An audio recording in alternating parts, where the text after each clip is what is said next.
Cyber security का हमारा concept है। अच्छा, इस चैप्टर के अंदर ना इस चैप्टर में हम लोगों ने जितने भी थ्रेट्स हैं हम लोग वो पहले पढ़ेंगे। अच्छा, उन थ्रेट्स को वो जनरेट किस तरह से होते हैं, उनसे कॉज होने वाले प्रॉब्लम्स कौन से वाले हैं और उनसे बचा किस तरह से जा सकता है, कुछ ये 3 बातें पढ़ेंगे। पहला वो है क्या चीज, उसका कॉज एंड इफेक्ट, और उससे प्रिवेंशन, उसकी प्रिकॉशन क्या है। तो आपके आंसर में हमेशा हर आंसर में 3 आर्ग्यूमेंट्स लाजमी होने चाहिए।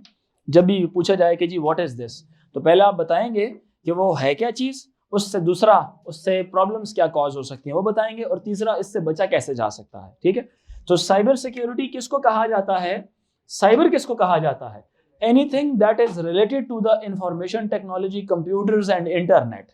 ठीक है, सो साइबर सिक्योरिटी का मतलब है cyber means things associated with, यार आपने इंक नहीं भरी इसके अंदर,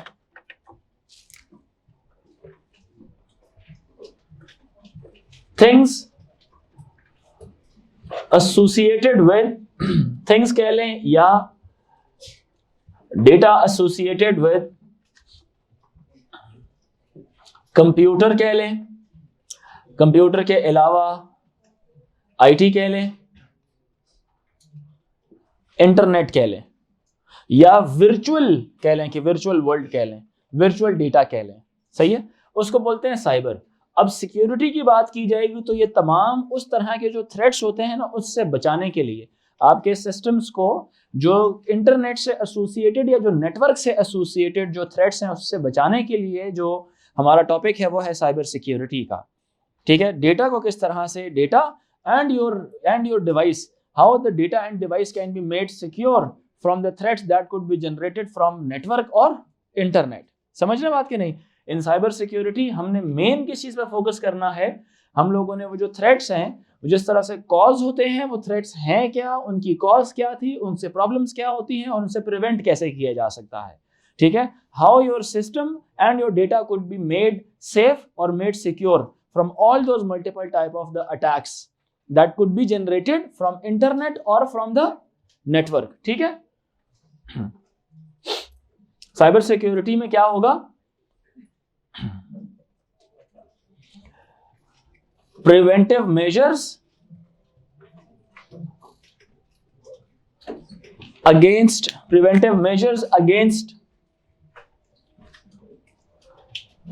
the threats for data or devices caused by other devices present on internet या नेटवर्क। ठीक है, और ये थ्रेट्स कितने किस्म के हैं, बहुत सारे किस्म के होते हैं। इस दफा थोड़ा सा मॉडिफाई किया गया है चीजों को। मैं आपके सिलेबस की तरफ अगर देखूं तो these cyber security threats they involve one of the attacks जिसको हम डिस्कस करेंगे। One is brute force attack.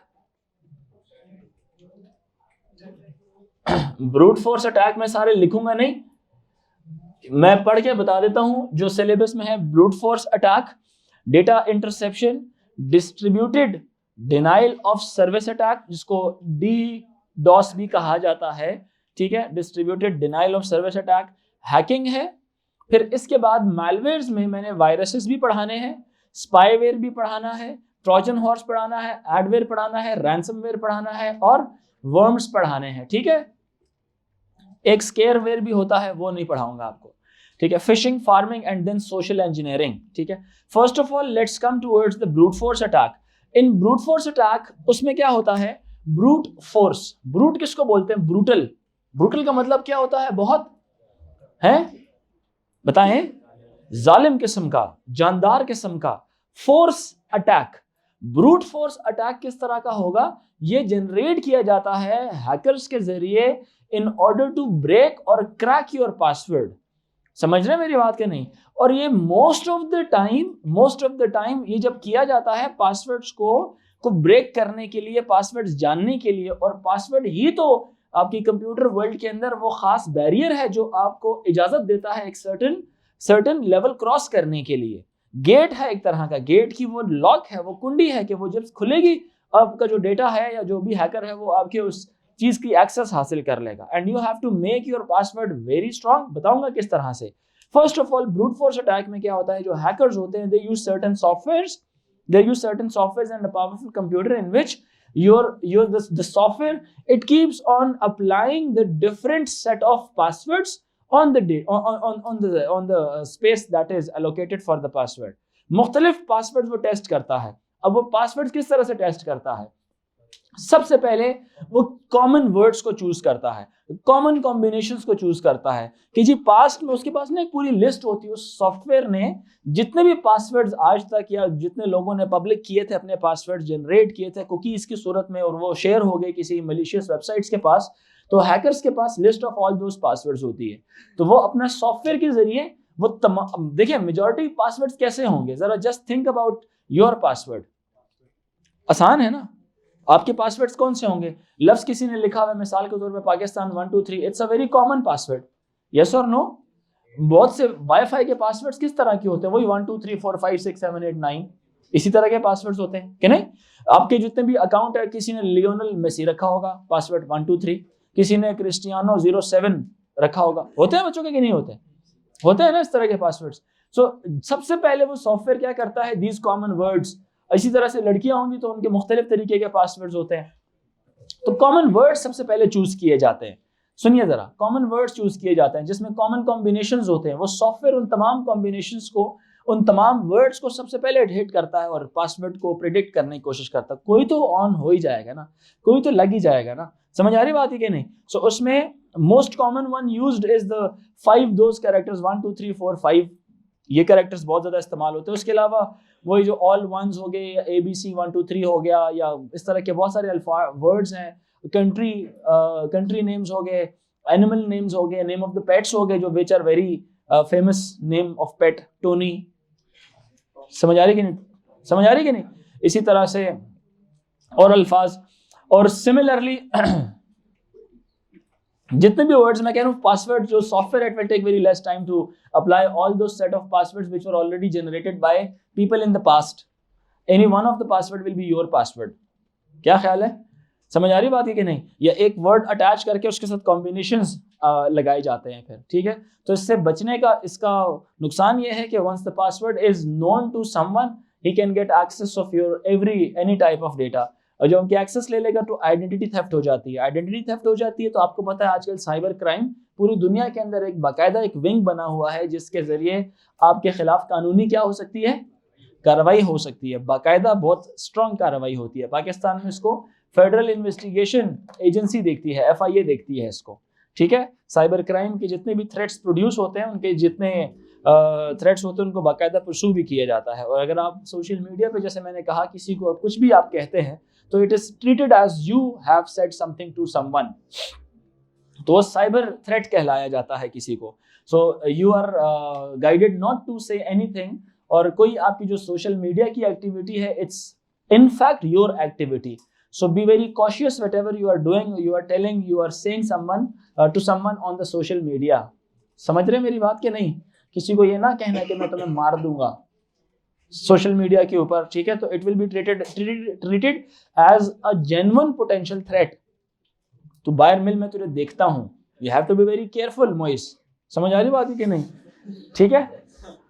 तो दिस इज समथिंग ऐसे मैं बता रहा हूँ आपको, ठीक है? आई नो ये बड़ा अच्छा बच्चा, शरीफ बच्चा, ये ऐसी बात नहीं करता। सो क्लियरली बात क्या है,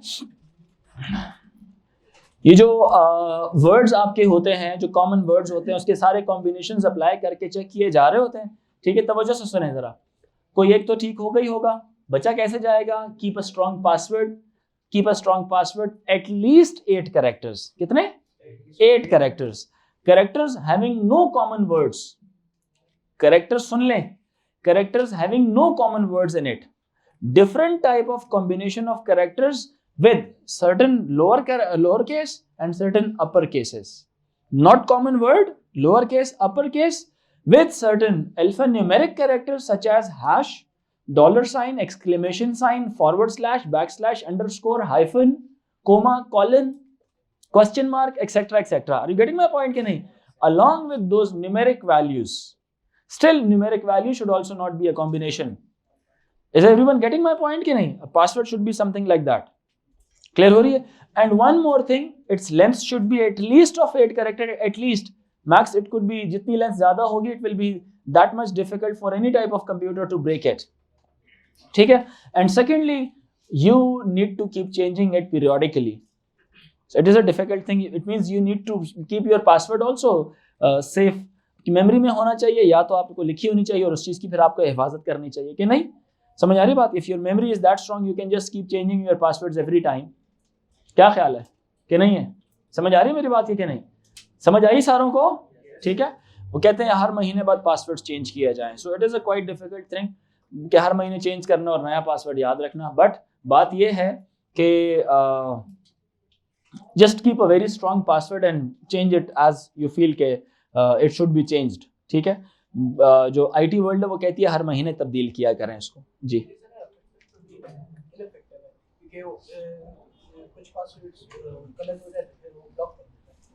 कुछ जगहों में ब्लॉकिंग हो जाती है, हर जगह ब्लॉक नहीं होते. तो जो सर्टेन कीवर्ड्स होते हैं वो मैच भी हो जाते हैं अक्सर का.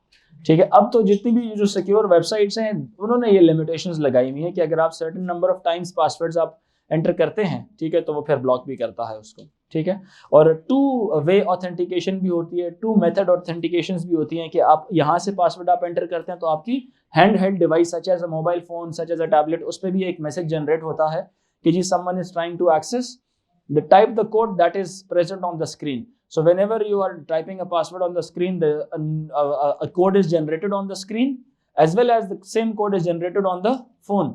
तो आप उस फोन पे भी वो क्लिक करते हैं और यहाँ पे भी वो क्लिक करते हैं, then you know you are given access to the account. ठीक है.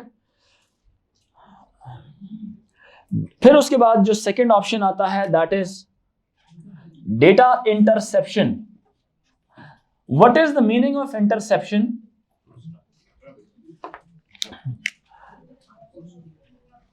इसका मतलब होता है इंटरप्ट करना, इंटरवीन करना किसी के अंदर. If something is related to data interception, if something is related to data interception, data को कोई बंदा इंटरवीन कर रहा है, तो what does it mean? It means that कि कोई बंदा ऐसा है हु इज स्निफर. स्निफर जो मेरे पैकेट्स को सूंघ रहा है. डेटा स्निफर्स कौन से होते हैं? These are softwares. These are softwares and these are certain computers who just keeps checking the packets that are going and that are coming. Sometimes they try to make themselves part of the network. Sometimes they try to make themselves part of the system so that they must know, they could know कि what is going and what is coming. ताकि उसके हिसाब से उसके attacks वगैरह generate किए जाएं. Hackers की सबसे ज़्यादा कह लें कि एक टेक्निक होती है being a sniffer. Getting to know what the packets are coming in the network and what type of packets are going in the out of the network. ठीक है. So इसमें क्या होता है कि data interception is a form of stealing data by just tapping into someone's private network, and that private network could be wired भी हो सकता है, wireless भी हो सकता है. Wired में क्या होता है कि the hardware must be present in that wired network और उसके थ्रू से उसके सारा डेटा जा रहा है, उसको पता हो कि कौन सा डेटा जा रहा है, कौन सा नहीं जा रहा. अब मुख्तलिफ इक्विपमेंट्स रिक्वायर्ड होते हैं. So interception can be carried out using a packet sniffer. Packet sniffer which examines data. Packet sniffer क्या होता है? It could be a software, it could be a hardware as well. ठीक है. Which will be part of the network. Which will be part of the network. वो रास्ते में कोई चीज होगी तो सब चीजें उधर से होके गुजरेंगी ना, तो उसको उन हर पैकेट को वो देखना है और सूंघना है कि क्या जा रहा है, क्या आ रहा है. उसके हिसाब से वो फिर डेटा को क्या करेगा? डिकोड करेगा. ये बड़ी कॉमन टाइप की मिसाल है जो एक नेटवर्क के अंदर इस्तेमाल होती है. Which examines data packets using data packets being sent over a network. The intercepted data is then what it is sent back to the person who has sent that packet sniffer. वो hacker को दोबारा वो packet send कर लिए जाते हैं कि यार देखें आपके किसी काम का है या नहीं है. फिर उसके हिसाब से उसके ऊपर फिर अटैक्स जनरेट किए जाते हैं. वेल, एक तो था वायर्ड का. वायर्ड में हर आने जाने वाले पैकेट को पैकेट स्निफर स्निफ करता है और वो सेंड करता है उस शख्स को जिसने वो पैकेट स्निफर सॉफ्टवेयर भेजा था. जो वायरलेस में होता है ना, उसको बोलते हैं वॉर ड्राइविंग. क्या बोलते हैं इसको? War driving. It is tapping into someone's wifi wireless data, किसी के वायरलेस डेटा को टैप इन करना। और उसके लिए सिर्फ क्या चीज चाहिए होती है? बेसिक थिंग्स चाहिए होती हैं। लैपटॉप चाहिए होता है उसको, एक एंटेना चाहिए होता है उसको, ठीक है, एक सॉफ्टवेयर चाहिए होता है उसको, और एक इंटरनेट कनेक्शन चाहिए होता है उसको। बात समझ आ रही है कि नहीं? वो सिर्फ क्या करता है, किसी भी एक वायरलेस कम्युनिकेशन वाले नेटवर्क के अंदर, जो कि वायरलेस की तो कोई लिमिट तो नहीं होती ना, वो तो रेंज उसकी थोड़ी सी बाउंड्रीज तक जा ही रही होती है, ठीक है, तो वहां पे बैठ के ना जितनी भी पैकेट से जितनी टाइप का भी डेटा है उसको वो स्निफ कर रहा होता है, देख रहा होता है कि कितना वायरलेस डेटा जा रहा है और कितना डेटा आ रहा है। उसके लिए क्या होता है कि एक तरीका तो ये लोग कहते हैं कि जी वॉर ड्राइविंग के अंदर एक था वायर्ड और एक था कौन से वाला? वायरलेस। वायर्ड के अंदर कौन बैठा होता है? Packet sniffer. यहां पे कौन सी टेक्निक इस्तेमाल होती है? वॉर ड्राइविंग इस्तेमाल होती है। वॉर ड्राइविंग के अंदर हैकर्स क्या करते हैं, वो अब वॉर ड्राइविंग से ये याद रख लें कि जी वायरलेस या वाईफाई को ये हैक करता है, ठीक है, वॉर ड्राइविंग। अब वॉर ड्राइविंग में इसको एक और नाम भी दिया हुआ है, एक्सेस पॉइंट टैपिंग या एक्सेस पॉइंट मैपिंग भी कहा जा सकता है इसको, ठीक है। टैप करना यानी कि उसको कैद कर लेना, ठीक है। मैप करने का मतलब होता है जहां जहां उसका डेटा जा रहा है उसको ट्रेस करना, मैपिंग का मतलब ये होता है, ठीक है, ये बात की नहीं। और इसके अंदर हमेशा वायरलेस एक्सेस पॉइंट इसको बोलते हैं। ये जो आपको वाईफाई राउटर नजर आ रहा है ना, इसको क्या बोलते हैं? Wireless access point, WAP, wireless access point कहा जाता है इसको। इसमें से वायरलेस डेटा क्या करता है? ट्रांसमिट होता है। अगर कोई एक ऐसा सिस्टम जिसमें एक लैपटॉप हो, using this method data can be intercepted using a laptop और अ स्मार्टफोन। लैपटॉप और स्मार्टफोन चाहिए होता है, और इसके अंदर क्या चीज चाहिए होती है? एक सेकेंड, लैपटॉप और smartphone, antenna and GPS device. एक एंटेना चाहिए होता है और एक ग्लोबल पोजीशनिंग सिस्टम जो उसके तमाम सिग्नल्स को क्या कर रही होती है? कैच कर रही होती है, ठीक है। और एक सॉफ्टवेयर चाहिए होता है उस जगह में, उस प्रेमिसेस में जहां पे ये जो आपका वायरलेस एक्सेस पॉइंट ऑपरेट कर रहा है। वो सिर्फ सारे पैकेट्स देखता है और उसमें से ना कोशिश करता है कि वो निकाले और उनके वो पैटर्न्स को, उन पैकेट्स को रीड करने की कोशिश करे। जब एक दफा वो बिल्कुल गेटिंग इनसाइड, जब उस पैकेट के अंदर आ जाता है, तब उसको पता लग जाता है कि पैकेट्स कौन भेज रहा है और कौन उन पैकेट्स को रिसीव कर रहा है, किस कंप्यूटर में से किस किस्म का डेटा सेंड हो रहा है, किस मोबाइल डिवाइस में से, किस स्मार्टफोन में से कैसा पैकेट ट्रांसमिट हो रहा है। इसीलिए it is highly recommended not to use इसी तरह के पब्लिक वाईफाई को इस्तेमाल ना किया करें, क्योंकि अगर वहां पे किसी ने ऐसा सिस्टम डिप्लॉय किया हुआ, यानी कि such software and whole setup, laptop, GPS antenna हो उसके पास एक सॉफ्टवेयर हो, ठीक है, और वो बैठा हुआ हो और उसको हैक करो, सारे पैकेट्स को देख रहा हो, तो उसको पता चलेगा कि कौन सी वाली डिवाइस किस डिवाइस को क्या पैकेट सेंड कर रही है और इसके पास कौन कौन सा वाला डेटा आ रहा है। सही है ये बात कि नहीं? सो कभी भी एयरपोर्ट्स जिस तरह के होते हैं, एयरपोर्ट्स में फ्री वाईफाई जो उनसे होते हैं वो किसी भी वक्त टैप किए जा सकते हैं, तो कोई यूजर जो भी डेटा सेंड करता है पता लगाया जा सकता है कि क्या डेटा सेंड किया जा रहा है, ठीक है ये बात की नहीं? तो it is not that secure. एक काम किया जा सकता है, हम इस पूरे डेटा के अंदर एक इंक्रिप्शन की टेक्निक अप्लाई कर सकते हैं। यस, पासवर्ड, एक तो वायरलेस एक्सेस पॉइंट का जो पासवर्ड है वो बहुत स्ट्रांग रखा जाए। क्या किया जाए? उसको स्ट्रांग रखा जाए। दूसरा, WEP इस्तेमाल की जाए। क्या इस्तेमाल की जाए? WEP।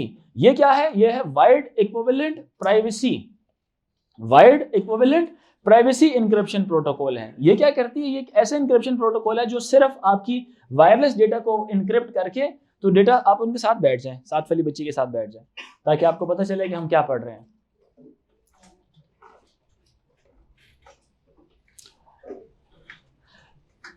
ये वो फायरवॉल के साथ ना मिल के डेटा को क्या करती है? इनक्रिप्ट करती है। उस इनक्रिप्शन का नाम होता है वाइड इक्विवेलेंट प्राइवेसी इंक्रिप्शन, ठीक है, ये याद रखना है लाजमी। It's a marking scheme word, ठीक है। उसकी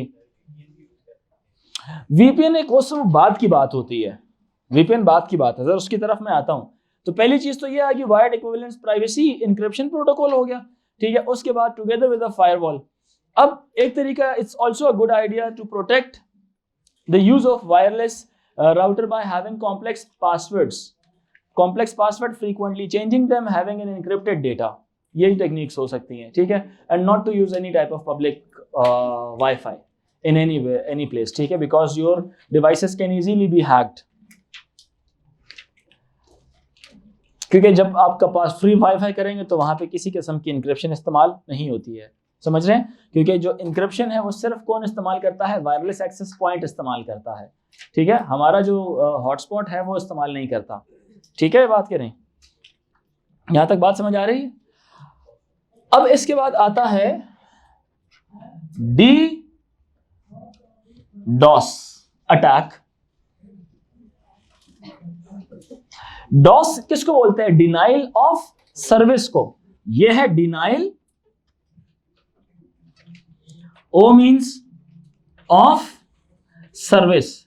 इसका मतलब ट्रांसलेट करके आहद शेख बताओ जरा, डिनाइल ऑफ सर्विस का मतलब क्या होगा? डिनाइल का मतलब क्या होगा? इनकार। सर्विस का मतलब होगा कोई चीज प्रोवाइड। अब मैं कह दूं डिनाइल ऑफ सर्विस, इसका मतलब क्या होगा? किसी चीज को, कोई सर्विसेज देने से क्या कर देना? इनकार कर देना, ठीक है। अब ये कौन कर सकता है? सर्विसेज कौन देता है? कंप्यूटर या सर्वर? सर्वर। सर्विसेज कौन देता है? कंप्यूटर या सर्वर? कंप्यूटर तो क्लाइंट होता है, सर्वर तो सर्विसेज देता है। तो ये अटैक कंप्यूटर पर होगा या सर्वर पर होगा? सर्वर के लिए होगा ये अटैक, कि सर्वर सर्विसेज ना दे या देने से क्या कर दे? इनकार कर दे। बात समझ आ रही है कि नहीं? लॉजिक बनती है ना इस वर्ड की, कि डिनाइल इनकार कर देना, ऑफ सर्विस मतलब एक पूरे नेटवर्क के अंदर कंप्यूटर्स कहलाए जाते हैं क्लाइंट्स, सर्वर जो इन तमाम क्लाइंट्स की रिक्वेस्ट को प्रोसेस करके जो आंसर्स या सर्विसेज प्रोवाइड करते हैं उनको सर्वर्स कहा जाता है। इसीलिए जो डॉस अटैक है ये इंटरनेट सर्वर्स के लिए जनरेट होता है। किन के लिए होता है? सब बच्चे बताएं किन के लिए होता है ये? तवज्जो, इधर देखें, दोनों बच्चे क्या कर रहे हैं? क्या कर रहे हो बच्चे आप? कौन से नोट्स? तवज्जो मेरी तरफ देना, सुननी है मेरी बातें, ठीक है। ये एक ऐसा अटैक है। अच्छा, अब सोचो एक नेटवर्क में आप सारे कंप्यूटर्स एक नेटवर्क में कनेक्टेड हैं and I am the internet server. अब एक ऐसा कंप्यूटर बीच में बैठा हुआ है जो मेरे ऊपर एक कुछ अटैक्स जनरेट कर रहा है। क्या कर रहा है? कुछ अटैक्स जनरेट कर रहा है। अब वो अटैक क्या है? आप भी कंप्यूटर्स मुझसे रिक्वेस्ट मांग रहे होंगे सर्टेन टाइप की सर्विसेज की, लेकिन I am not providing a giving services to you. मैं आपको सर्विसेज प्रोवाइड नहीं कर रहा। मैं सर्विसेज किसको दे रहा हूं? सिर्फ उस एक कंप्यूटर को जिसने मुझे बिजी करके रखा हुआ है with his useless data. Are you getting my point कि नहीं? तो वो कंप्यूटर क्या करेगा? इंटरनेट तो बिजी हो गया, बाकी जितने भी कंप्यूटर्स उनको क्या बोलेगा? यार आपको सर्विसेज हम नहीं दे, क्योंकि इंटरनेट तो बिजी है ना। इंटरनेट क्या है? इंटरनेट इंटरनेट कह रहा हूं, सॉरी, इंटरनेट सर्वर। इंटरनेट नहीं है, इंटरनेट सर्वर की बात करूं। वो सर्वर इटसेल्फ बिजी है किसी और कंप्यूटर को सर्विसेज देने के लिए, और वो जो दूसरा कंप्यूटर सर्विसेज मांग रहा है ना, वो कोई लेजिटिमेटली बेकार की सर्विस है, बेकार की रिक्वेस्टें जनरेट की हुई होती हैं उसने। मेरी बात, ऐसी रिक्वेस्टें जनरेट की हुई होती है कि उसका आंसर जब देता है ना रिप्लाई, उसकी रिप्लाई में एक और रिक्वेस्ट होती है, उसके रिप्लाई में एक और रिक्वेस्ट होती है, इस तरह के वो लेकिन ये it's not for always, it's for a temporary attack होता है। वो सर्वर डाउन हो जाना है, थोड़ी देर के लिए वो डाउन होता है, उस वक्त तक वो सर्वर जितने भी क्लाइंट्स होते हैं उनको इनकार कर देता है। एक बड़ी बेसिक सी मिसाल देता हूं, है ये अटैक तो नहीं है लेकिन you can understand this phenomena. जब आपका रिजल्ट आता है, क्या पहली अटेम्प्ट में रिजल्ट पता चल जाता है? ये कुछ देर लगती है, आपको पता नहीं, शाम को जाके, दोपहर को जाके, किसी को दोपहर को पता लग जाता है, किसी को शाम को, क्योंकि ट्राई आप सुबह से कर रहे होते हैं, लेकिन आपको सर्वर ओपन करके रिजल्ट्स नहीं दे रहा होता, एक्सेस डिनाइड लिखा हुआ आता है। वजह क्या होती है? वो सर्वर क्या किधर होता है? वो प्राइवेट कैंडिडेट्स को पता होगा इस चीज के बारे में। सर्वर क्या कर रहा होता है? बिजी होता है सर्वर, क्योंकि एक वक्त में ब्रिटिश काउंसिल के सर्वर को कितने स्टूडेंट्स एक्सेस कर रहे होंगे? बहुत ज्यादा। क्या नॉर्मली इतने स्टूडेंट्स उसको एक्सेस करते हैं? नहीं, नॉर्मली तो इतने स्टूडेंट्स नहीं ना एक्सेस करते, बताएं मुझे, सारे बच्चे नहीं ना करते। लेकिन जिस दिन रिजल्ट होता है सारे बच्चे क्या कर रहे होते हैं? एक ही वक्त के अंदर एक्सेस कर रहे होते हैं। तो बहुत सारों को एक्सेस मिल जाती है, बस जो भी डेटा जिसका पहुंच गया सर्वर तक और एक्सेस दे दी सर्वर ने, तो तब तक मिल जाती है। किसी को हो सकता है 9 बजे सुबह रिजल्ट पता चल जाए, लेकिन कुछ को मुझे पता ना, रात को शाम को 3 बजे मिलता है किसी को रिजल्ट, और they just keep trying but they get the result at 3 PM। हाँ, इंटरनेट स्पीड पे भी डिपेंड करता है, और दूसरा आपकी सर्वर की अवेलेबिलिटी पे भी तो डिपेंड करता है ना। अब सर्वर अगर मसरूफ है तो वो क्या कहेगा? इंतजार करो। अब इंतजार भी एक वक्त तक किया जाता है, उसके बाद पैकेट डिस्कार्ड हो जाता है नेटवर्क में से। क्लॉकिंग से बचाना था ना पैकेट को, कि नहीं?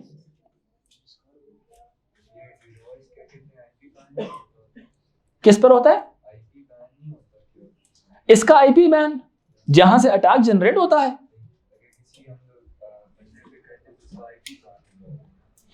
अगर किसी बंदे ने किया है,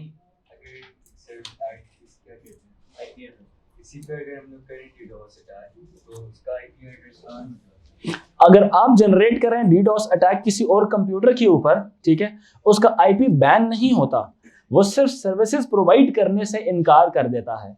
आप सुने, आप इसको अपने तौर पे ये कह सकते हैं कि चूंकि वो अब क्या हो जाता है, सर्विसेज दे रहा है वो, लेकिन उसका जो नेटवर्क ट्रैफिक थी ना, it is populated with useless data, that is why the other computers, according to your concept, आप कह सकते हैं कि अदर यूजर ये समझ रहे होंगे कि वो ब्लॉक हो चुका है, लेकिन वो थोड़े टाइम के लिए होगा। समझ आ रही है कि नहीं? परमानेंट फिर कोई भी है, distributed denial of service attack में कोई परमानेंटली अवेलेबल नहीं होता उस सर्वर को डाउन करने के लिए, ये मैक्सिमम फ्यू आवर्स तक जा सकता है ये, ठीक है।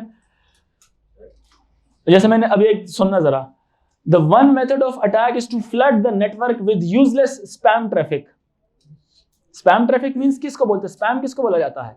यूजलेस डेटा को। यूजलेस डेटा को आप सेंड करते जाएं, क्या ख्याल है? ठीक है, उससे आप फ्लड कर दें उसको या पॉपुलेट कर दें, ठीक है जी। बताएं सवाल। नहीं, हम क्यों सीखेंगे, हम सिर्फ पढ़ेंगे। हम, आपको क्या लगता है मैं कौन हूं? हम कुछ भी नहीं करेंगे यार, आपको क्या लगता है? आप इतनी छोटी सी उम्र में क्या करना चाहते हैं? आप स्पाइडरमैन बनना चाहते हैं? ठीक है, ये कोई चीज इस तरह सिखाई नहीं जाती, इसके शॉर्ट कोर्सेज होते हैं, वो करने पड़ते हैं, ठीक है। These things are self-taught things, ठीक है, these things are not taught by some teachers, ठीक है। ये black hat hacking, white hat hacking, red hat hacking, तो ये जो तमाम चीज़ें होती है ना, ये क्लासरूम एनवायरनमेंट में नहीं सीखी जाती, ये शॉर्ट कोर्सेज होते हैं, वो बाद में इंटरनेट बेस्ड सीखी जा सकती है। खैर छोड़ें। सो हम बात कर रहे थे distributed denial of service attack. It is an attempt at preventing users from accessing part of a network, notably an internet server. Clear होगी बात? डीडॉस का समझ आया? डीडॉस का समझ आया कि नहीं आया? ठीक है। और इसके अलावा इट डज, अच्छा एक दफा ना हुआ था व्हाइल आई वाज स्टूडेंट, तो गूगल के ऊपर अटैक्स हैं। अभी तो गूगल भी बड़ा मतलब अभी तो इतना वो हो चुका है ना, मैच्योर हो चुका है इन तमाम, क्योंकि पता है दुनिया का सबसे बड़ा सर्च इंजन है, हर कंप्यूटर उसको एक्सेस करता है डेटा रिट्रीव करने के लिए, ठीक है। तो एक वक्त ऐसा अभी है कि गूगल कहता है कि अगर आप मेरे कंप्यूटर को या मेरे सर्वर को हैक करेंगे तो गूगल आपको एक सर्टन अच्छी खासी amount as a prize money भी देगा, ठीक है, और आपको जॉब भी देगा। जॉब भी कैसी होगी कि उनके कंप्यूटर को फ्यूचर में जनरेट होने वाले थ्रेट से आपने बचाना है।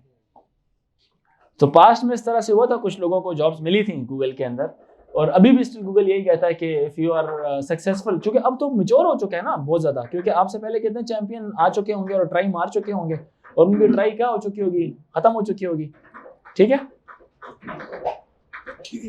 Welcome to Palestine.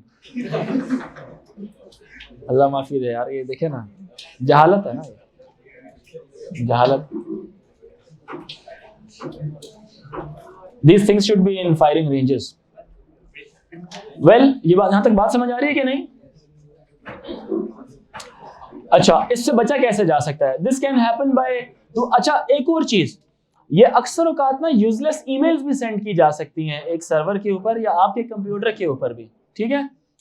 Useless emails भी सेंड की जा सकती हैं आपके कंप्यूटर के ऊपर भी और सर्वर्स के ऊपर भी, ठीक है।